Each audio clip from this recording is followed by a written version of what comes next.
ನಮಸ್ಕಾರ ಸ್ನೇಹಿತರೆ, ನಮ್ಮ ನಂಬಿಕೆಗೆ ಆತ್ಮೀಯವಾದ ಸ್ವಾಗತ.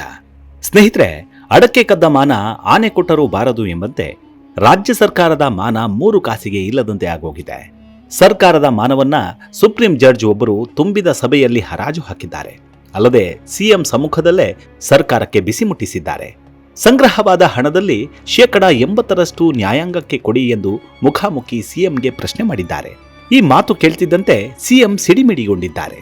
ಅಷ್ಟಕ್ಕೂ ಆ ತುಂಬಿದ ಸಭೆಯಲ್ಲಿ ಆಗಿದ್ದೇನು, ಸುಪ್ರೀಂ ಜಡ್ಜ್ ಸಿಎಂಗೆ ನೇರ ಪ್ರಶ್ನೆ ಹಾಗೂ ಸವಾಲು ಹಾಕಿದ್ದೇನು ಅನ್ನೋದನ್ನ ಹೇಳ್ತಾ ಹೋಗ್ತೀನಿ. ಎಲ್ಲ ವಿಧದ ತ್ವಚೆಯ ಸಮಸ್ಯೆಗಳಿಗೆ ಧೀಮಹಿ ಪ್ರಾಡಕ್ಟ್ ರಾಮಬಾಣದಂತೆ ಕೆಲಸ ಮಾಡುತ್ತೆ. ಕೇವಲ 3 ದಿನದಲ್ಲೇ ವ್ಯತ್ಯಾಸ ನೋಡ್ತೀರಾ. ಯಾವುದೇ ಅಡ್ಡ ಪರಿಣಾಮಗಳಿಲ್ಲ. ಕೆಮಿಕಲ್ ರಹಿತವಾದ 16 ನೈಸರ್ಗಿಕ ಪದಾರ್ಥಗಳ ಮಿಶ್ರಣದಿಂದ ತಯಾರಾದ 100% ಆರ್ಗ್ಯಾನಿಕ್ ಧೀಮಹಿ ಪ್ರಾಡಕ್ಟ್. ಹೆಚ್ಚಿನ ಮಾಹಿತಿಗಾಗಿ ಕೆಳಕಂಡ ದೂರವಾಣಿಗೆ ಸಂಪರ್ಕಿಸಿ. ಸ್ನೇಹಿತರೆ, ಕರ್ನಾಟಕ ಲೋಕಾಯುಕ್ತ ತನ್ನ 40 ವರ್ಷಗಳ ಸೇವೆಯನ್ನ ಯಶಸ್ವಿಯಾಗಿ ಪೂರೈಸಿದೆ. ಈ ಸಾರ್ಥಕ ಪಯಣದ ಅಂಗವಾಗಿ ವಿಧಾನಸೌಧದಲ್ಲಿ ಕಾರ್ಯಕ್ರಮವನ್ನು ಆಯೋಜಿಸಲಾಗಿತ್ತು. ಈ ಸಭೆಯಲ್ಲಿ ನಾನಾ ಗಣ್ಯರು, ಅಧಿಕಾರಿಗಳು ಪಾಲ್ಗೊಂಡಿದ್ದರು. ಈ ತುಂಬಿದ ಸಭೆಯಲ್ಲಿ ಮಾತನಾಡಿದ ಸುಪ್ರೀಂ ಕೋರ್ಟ್ ನ್ಯಾಯಮೂರ್ತಿ ಜಸ್ಟಿಸ್ ಅರವಿಂದ್ ಕುಮಾರ್ ಅವರು ನ್ಯಾಯಾಂಗದ ಮುಂದಿರುವ ಸವಾಲುಗಳನ್ನು ಅಂಕಿ ಅಂಶಗಳ ಸಮೇತ ವಿವರಿಸಿದ್ದಾರೆ. My Lord, the Honorable Chief Justice of India, with your permission, I would like to switch over to Kannada for few paragraphs so that it will directly appeal to the Honorable Chief Minister who is present here today.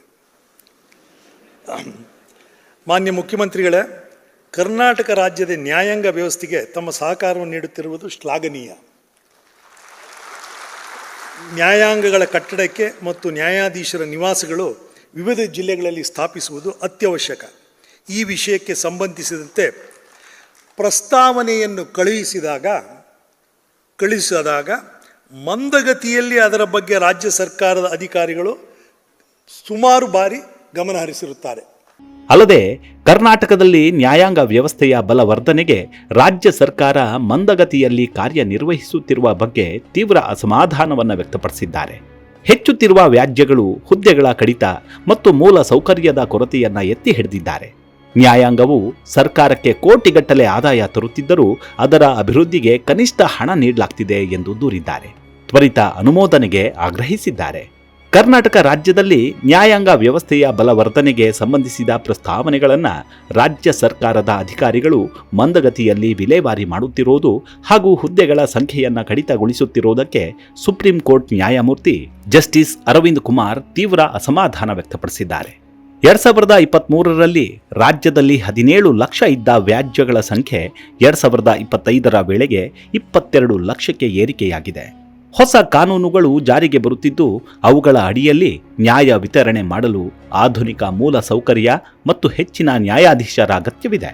ನ್ಯಾಯಾಂಗ ಇಲಾಖೆಯಿಂದ ಕಳುಹಿಸಲಾದ ಪ್ರಸ್ತಾವನೆಗಳನ್ನು ಸರ್ಕಾರಿ ಅಧಿಕಾರಿಗಳು ಸರಿಯಾಗಿ ಗಮನ ಹರಿಸುತ್ತಿಲ್ಲ ಅಥವಾ ಮಂದಗತಿಯಲ್ಲಿ ಕೆಲಸ ಮಾಡ್ತಿದ್ದಾರೆ ಎಂದು ಆರೋಪ ಮಾಡಿದ್ದಾರೆ. ನಾವು ಈಗಾಗಲೇ ಹೇಳಿರುವಂತೆ ವರ್ಷಂಪ್ರತಿ ವ್ಯಾಜ್ಯಗಳು ದಾಖಲಾಗುತ್ತಿರುವುದು ಹೆಚ್ಚಾಗುತ್ತಿದೆ. ಪ್ರತಿ ವರ್ಷ 23ರಲ್ಲಿ 17 ಲಕ್ಷ ಇದ್ದಿದ್ದು 25ರಲ್ಲಿ 22 ಲಕ್ಷ ಆಗಿದೆ. ಹೊಸ ಕಾನೂನುಗಳು ಮಂಡನೆ ಆಗುತ್ತಿದೆ ಮತ್ತು ಆ ಕಾನೂನು ಅಡಿಯಲ್ಲಿ ನ್ಯಾಯ ವಿತರಣೆ ಮಾಡಬೇಕಾಗುತ್ತದೆ. ಆದರೆ ಇದೇ ಕಾಲದಲ್ಲಿ ಮೌಲ್ಯ ಸೌಕರ್ಯಗಳ ಬಗ್ಗೆ, ನ್ಯಾಯಾಧೀಶರುಗಳನ್ನು ನೇಮಕಗೊಳಿಸುವ ಬಗ್ಗೆ, ಪಬ್ಲಿಕ್ ಪ್ರಾಸಿಕ್ಯೂಟರ್ಗಳನ್ನು ನೇಮಕಗೊಳಿಸುವ ಬಗ್ಗೆ ನ್ಯಾಯಾಲಯಗಳು ಇತರ ಪ್ರಸ್ತಾವನೆಯನ್ನು ಕಳುಹಿಸಿದಾಗ ತಮ್ಮ ಅಧಿಕಾರಿಗಳು ಮಂದಗತಿಯಲ್ಲಿ ಅಥವಾ ಕೆಲವು ಬಾರಿ ಅದರ ಬಗ್ಗೆ ಗಮನ ಹರಿಸದೆ ಬೇಡಿಕೆಗಳನ್ನು ಕಡಿತಗೊಳಿಸಿ ಅನುಮೋದಿಸಿರುವ ಉದಾಹರಣೆಗಳು ಬೇಕಾದಷ್ಟು ಇವೆ. ಹೈಕೋರ್ಟ್ನ 3 ಪೀಠಗಳಿಗೆ 660 ಹುದ್ದೆಗಳನ್ನು ಕೇಳಿದ್ರೆ ಅನುಮೋದನೆ ಸಿಕ್ಕಿದ್ದು ಕೇವಲ 238ಕ್ಕೆ ಮಾತ್ರ. ಅಂತೆಯೇ ಜಿಲ್ಲಾ ನ್ಯಾಯಾಲಯಗಳಿಗೆ 680 ಹುದ್ದೆಗಳ ಬದಲಿಗೆ ಕೇವಲ 400 ಹುದ್ದೆಗಳಿಗೆ ಒಪ್ಪಿಗೆ ನೀಡಲಾಗಿದೆ. ನ್ಯಾಯಾಧೀಶರ ನಿವಾಸಗಳು ಮತ್ತು ನ್ಯಾಯಾಲಯದ ಕಟ್ಟಡಗಳ ನಿರ್ಮಾಣಕ್ಕೆ ಕಳುಹಿಸಿದ ಪ್ರಸ್ತಾವನೆಗಳು ಇನ್ನೂ ಧೂಳು ಹಿಡಿತಿವೆ. ಕಳೆದ 2 ವರ್ಷಗಳಲ್ಲಿ ಬೆಂಗಳೂರು, ಕಲಬುರಗಿ ಹಾಗೂ ಧಾರವಾಡ ಉಚ್ಚ ನ್ಯಾಯಾಲಯಗಳ 666 ಹುದ್ದೆಗಳನ್ನು ಅನುಮೋದನೆಗಾಗಿ ಕೇಳಿದ ಮೇರೆಗೆ ತಮ್ಮ ಅಧಿಕಾರಿಗಳು 238 ಹುದ್ದೆಗಳನ್ನು ಮಾತ್ರ ಅನುಮೋದಿಸಿರುತ್ತಾರೆ. ಇದೇ ರೀತಿಯಾಗಿ ಜಿಲ್ಲಾ ನ್ಯಾಯಾಲಯಗಳಿಗೆ 680 ಹುದ್ದೆಗಳ ಅವಶ್ಯಕತೆ ಪ್ರಸ್ತಾವನೆಯನ್ನು ಮಂಡಿಸಿದಾಗ ಕೇವಲ 400 ಹುದ್ದೆಗಳನ್ನು ಅನುಮೋದಿಸಿರುತ್ತಾರೆ. ನ್ಯಾಯಾಂಗದಿಂದ ಸರ್ಕಾರಕ್ಕೆ ಕೋಟಿ ಆದಾಯ ಬರ್ತಿದೆ. ಕೋರ್ಟ್ ಫೀಸು, ಸ್ಟಾಂಪ್ ಡ್ಯೂಟಿ ಮತ್ತು ದಂಡದ ರೂಪದಲ್ಲಿ ನ್ಯಾಯಾಲಯಗಳು ಸರ್ಕಾರಕ್ಕೆ ನೀಡುತ್ತಿರುವ ಆದಾಯದ ಬಗ್ಗೆಯೂ ಮಾಹಿತಿ ನೀಡಿದ್ದಾರೆ. 2023-24ರಲ್ಲಿ 374 ಕೋಟಿ ರೂಪಾಯಿ ಆದಾಯ ಬಂದಿತ್ತು. 2024-25ರ ಸಾಲಿನಲ್ಲಿ 439 ಕೋಟಿ ರೂಪಾಯಿ ಆದಾಯ ಇತ್ತು. 2025-26ರ ಸಾಲಿನಲ್ಲಿ 470 ಕೋಟಿಗೆ ಏರಿಕೆಯಾಗಿದೆ. ಕಳೆದ 3 ವರ್ಷಗಳಲ್ಲಿ ಉಚ್ಚ ನ್ಯಾಯಾಲಯ ಮತ್ತು ಜಿಲ್ಲಾ ನ್ಯಾಯಾಲಯಗಳು ವತಿಯಿಂದ ಒಟ್ಟು ರಾಜ್ಯ ಸರ್ಕಾರಕ್ಕೆ ನಾವು ಅಂದರೆ ನ್ಯಾಯಾಂಗದ ವ್ಯವಸ್ಥೆಯ ಮುಖಾಂತರ ವಸೂಲಾತಿಯಾದ court fee, penalty, stamp duty ಬಿಟ್ಟು ಒಟ್ಟು 3 ವರ್ಷದ್ದು 23-24 376 ಕೋಟಿ, 24-25 439 ಕೋಟಿ, 25-26 470 ಕೋಟಿ.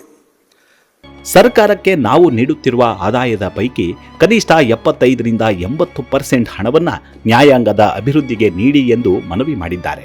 ಸಿಬ್ಬಂದಿ ಸಂಬಳ ಹೊರತುಪಡಿಸಿ ನ್ಯಾಯಾಲಯಗಳ ಅಭಿವೃದ್ಧಿಗೆ ಸರ್ಕಾರ ನೀಡುತ್ತಿರುವ ಹಣ ಅತ್ಯಂತ ಕಡಿಮೆ ಎಂದು ನ್ಯಾಯಮೂರ್ತಿಗಳು ಬೇಸರ ವ್ಯಕ್ತಪಡಿಸಿದ್ದಾರೆ. ಉಚ್ಚ ನ್ಯಾಯಾಲಯದಿಂದ ಬರುವ ಪ್ರಸ್ತಾವನೆಗಳನ್ನು ಕಡಿತಗೊಳಿಸದೆ ತ್ವರಿತವಾಗಿ ಅನುಮೋದಿಸಲು ಅಧಿಕಾರಿಗಳಿಗೆ ನಿರ್ದೇಶನ ನೀಡಬೇಕು ಎಂದು ಜಸ್ಟಿಸ್ ಅರವಿಂದ್ ಕುಮಾರ್ ಅವರು ವೇದಿಕೆಯಲ್ಲಿದ್ದ ಸರ್ಕಾರಿ ಪ್ರತಿನಿಧಿಗಳಿಗೆ ಆಶಯ ವ್ಯಕ್ತಪಡಿಸಿದ್ದಾರೆ. ಸಿಬ್ಬಂದಿ ವರ್ಗಕ್ಕೆ ಸಂಬಳ ಅಲ್ಲದೆ ಬೇರೆ ಖರ್ಚಿನ ವೆಚ್ಚ ಸರ್ಕಾರವು ಕೊಟ್ಟಿರುವುದು 1,03,00,000, 40,00,000, 137,00,000, 141,00,000. Chief, what I am highlighting is by way of fine, duty, penalty, what the courts have collected for the last 3 years is 376 crores, 439 crores and 470 crores. By way of other than the salary, non-expenditure, what has been given by the state government is 103 lakhs, 40 lakhs, 137 lakhs, 141 lakhs. That means it is peanuts. So what the proposal we send is, please give the money which we have collected at least to the extent of 75% or 80%. ಈ ಅಂಕಿಅಂಶಗಳನ್ನು ನಾವು ನ್ಯಾಯಾಲಯಗಳ ವತಿಯಿಂದ ವಸೂಲಿ ಮಾಡಿರುವ court fee ಮತ್ತು ಇತರೆ ಮೊತ್ತದಲ್ಲಿ ಹೋಲಿಸಿದಾಗ ಸರ್ಕಾರವು ನ್ಯಾಯಾಲಯದ ಅಭಿವೃದ್ಧಿಗೆ ಕೊಟ್ಟಿರುವ ಹಣವು ಅತ್ಯಂತ ಕಡಿಮೆ ಆಗಿರುತ್ತದೆ.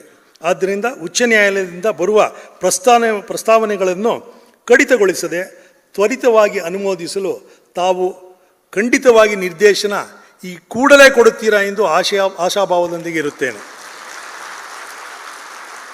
ಹಾಗೆ ಆಗಿದ್ದಲ್ಲಿ ನಮ್ಮ ನ್ಯಾಯಾಧೀಶರುಗಳು ಈ ಕರ್ನಾಟಕ ರಾಜ್ಯವನ್ನು ಮಾದರಿ ರಾಜ್ಯವನ್ನಾಗಿ ಮಾಡುವುದರಲ್ಲಿ ಯಾವುದೇ ಸಂದೇಹ ಇರುವುದಿಲ್ಲ.